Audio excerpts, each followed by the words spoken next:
Brought to you by Vigor, co-powered by Sensodyne and Vimal. ಬಾಯಲ್ಲಿ ಹೇಳಿ ಕೇಸರಿ. Associate sponsor Ultratech Cement. Co-sponsored by Saptagiri NPS University. ಅವರ ಅಭ್ಯರ್ಥಿಗೆ ಮತ ಹಾಕ್ತಾರೆ, ಪಕ್ಷಕ್ಕೆ ಮತ ಹಾಕ್ತಾರೆ, ನೋಟಿಗೂ ಮತ ಹಾಕ್ತಾರೆ, ನೋಟಕ್ಕೂ ಮತ ಹಾಕ್ತಾರೆ. ಸೊ ಇದು ಸತ್ತಿರೋರ್ಗೂ ಮತ ಹಾಕ್ತಾರೆ, ಅವರ ಆತ್ಮಕ್ಕೆ ಶಾಂತಿಗೋಸ್ಕರ. ನೀವು ನೋಟಿಗೂ ಹಾಕ್ತಾರೆ, ನೋಟಾಗೂ ಹಾಕ್ತಾರೆ ಅಂದ್ರಲ್ಲ ಸರ್, ಅದು ಬಾರಿ ವಿಶೇಷ. ಕಾಂಗ್ರೆಸ್ನ ಅಭ್ಯರ್ಥಿ ಮುದ್ದಹನುಮೇಗೌಡರಿಗೆ ಹಿನ್ನಡೆ. ನಾನು ಒಂದು ಮಾತನ್ನ ಹೇಳಿದ್ದೆ, ಮುದ್ದಹನುಮೇಗೌಡರು ಕಾಂಗ್ರೆಸ್ ಸೇರಿದಂತ ಸಂದರ್ಭದಲ್ಲಿ ನಾನು ಬಹಳ ಬೇಸರದಿಂದ ಹೇಳಿದ್ದೆ. ಅವ್ರು ಬೇಸರ ಮಾಡ್ಕೊಂಡಿದ್ರಂತೆ. ಯಾಕೆ ಬೇಕಿತ್ತು ಮುದ್ದಹನುಮೇಗೌಡರಿಗೆ? ಯಾಕಂದ್ರೆ ಅವ್ರು ತುಂಬಾ ಸ್ಟೇಚರ್ ದೊಡ್ಡದಿದೆ ಅವ್ರದ್ದು, ನ್ಯಾಯಮೂರ್ತಿಗಳಾಗಿದ್ದಂಥವ್ರು, UN ನಲ್ಲಿ ಅವರು ಕೂಡ ಭಾಷಣ ಮಾಡಿ ಬಂದಿದ್ದಾರೆ. ಸಾಮಾನ್ಯ ವ್ಯಕ್ತಿ ಅಲ್ಲ ಅವರು. ಈ ರೀತಿ ಪ್ರತಿಭಟನೆಗಳನ್ನ ಎದುರಿಸಿ ಯಾಕರಪ್ಪ ಬಂದ್ರಿ ಅಂತ ಹೇಳಿದ್ದೆ, ಅದಕ್ಕೆ ಬೇಜಾರು ಮಾಡ್ಕೊಂಡಿದ್ರಂತವ್ರು. ನೋಡಿ, ಮುದ್ದಹನುಮೇಗೌಡರಿಗೆ ಹಿನ್ನಡೆ, ಸೋಮಣ್ಣ ಮುನ್ನಡೆ.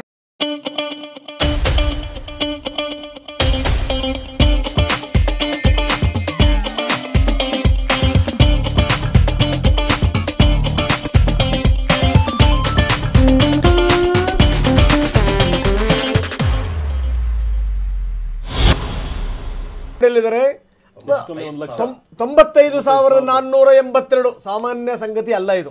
ನಾನು ತುಮಕೂರಿನವನಾಗಿ 95,482. ನಾನು ತುಮಕೂರಿನವನಾಗಿ ಹೇಳ್ತಾ ಇದ್ದೀನಿ. ಖಂಡಿತವಾಗಿಯೂ ನಾವು ಇದನ್ನು ನಿರೀಕ್ಷೆ ಮಾಡಿರಲಿಲ್ಲ. ಯಾಕೆಂತಂದ್ರೆ ಮಾನ್ಯ ಸೋಮಣ್ಣ ಅವರು ಇವತ್ತು ಹೊರಗಡೆಯಿಂದ ಬಂದಂಥವ್ರು. ಮುದ್ದಹನುಮೇಗೌಡರು ನಮ್ಮ ನಡುವೆ ಬೆಳೆದಂಥ ನಾಯಕ, ಜನಗಳ ನಡುವೆ ಬೆಳೆದಂಥ ನಾಯಕ.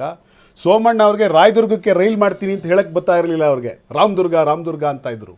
ಅಂಥ ಸೋಮಣ್ಣ ಅವರು ಇವತ್ತು ಈ ಪ್ರಮಾಣದ ಮತಗಳನ್ನು ತಗೊಂಡಿರೋದಿದೆಯಲ್ಲ, ಖಂಡಿತವಾಗಿಯೂ ನನಗೆ ವೈಯಕ್ತಿಕವಾಗಿ ತುಂಬ ನಿರಾಶೆ ಆಗಿದೆ. ಮುದ್ದಹನುಮೇಗೌಡರು ಒಬ್ಬ ಸಜ್ಜನ ವ್ಯಕ್ತಿ, ಯಾವ ಕಪ್ಪು ಚುಕ್ಕೆ ಇಲ್ಲದೆ ಇಷ್ಟು ವರ್ಷ ನಮ್ಮ ನಡುವೆ ಇದ್ದಂಥ ವ್ಯಕ್ತಿ. ಯಾಕೆ ತುಮಕೂರಿನ ಜನ ನಿಮ್ಮ ಹೆಸರು ಕೇಳಬರ್ತಾ ಇತ್ತು?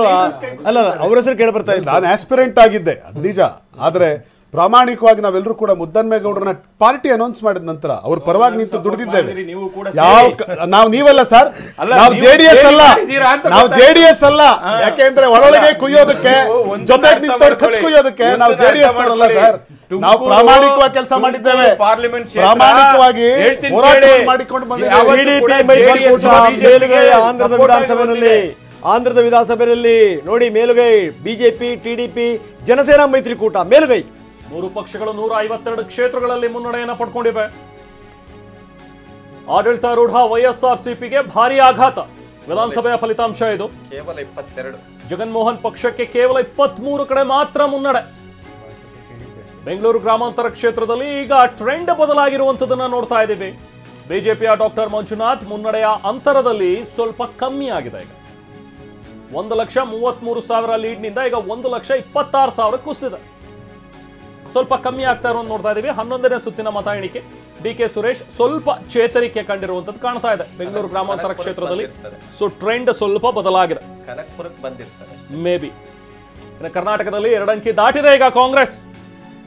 ರೆಹಮಾನ್, ನೀವು ನಾನು ಹೇಳ್ತಾ ಇದ್ದೆ, ರಾಜಕಾರಣದಲ್ಲಿ ಈ ಉರುವಣಿಗೆ ಏನಿರುತ್ತಲ್ಲ, ಅದು ಜಾಸ್ತಿ ಆಗ್ಬಿಟ್ರೆ ಜನ ಸೋಲಿನ ಮೆರವಣಿಗೆ ಮಾಡ್ತಾರೆ ಅಂತ. YSRP ಇದೆಯಲ್ಲ, ಅಲ್ಲಿ ಹೇಳಬೇಕು ವಿಪರೀತ ಪ್ರಮಾಣದಲ್ಲಿ. ಎಷ್ಟರ ಮಟ್ಟಿಗೆ ಅಂತಂದ್ರೆ, ನೀವು ಇದುವರೆಗೂ ನೀವು ರಾಜಧಾನಿ ನೋಡಿ ಹೈದರಾಬಾದಿಂದ ಆಚೆ ಹಾಕಿದ್ರು, ನಿಮ್ಮೆಲ್ಲ ಕಚೇರಿಗಳನ್ನ ಖಾಲಿ ಮಾಡ್ಕೊಂಡು ಹೋಗಿ ಅಂತಂದ್ರು. 3 ಮಾಡ್ತೀವಿ ರಾಜಧಾನಿನ, 5 ಮಾಡ್ತೀವಿ ರಾಜಧಾನಿನ. ಹುಚ್ಚಾಟದ ಪರಮಾವಧಿ. ಜನ ನೋಡಿ ಯಾವ ರೀತಿ ಸ್ಥಿತಿ ತಂದ್ರು ಅಂತ.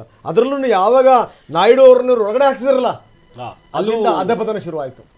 Please continue. ಕರ್ನಾಟಕದ ಫಲಿತಾಂಶವನ್ನು ನೋಡ್ತಾ ಇದ್ವಿ. ಕರ್ನಾಟಕದಲ್ಲಿ 2 JDS ಈಗ ಸದ್ಯಕ್ಕೆ 3ರಲ್ಲಿ ಇತ್ತು, ಬಟ್ ಈಗ 2 ಸ್ಥಾನ ಮುನ್ನಡೆಯಲ್ಲಿರುವಂಥದ್ದನ್ನು ನೋಡ್ತಾ ಇದ್ದೀವಿ. 16ರಲ್ಲಿ ಬಿಜೆಪಿ ಇದೆ. ಇನ್ನು ಕಾಂಗ್ರೆಸ್ 2 ಅಂಕಿಯನ್ನ ಈಗ ದಾಟಿದೆ.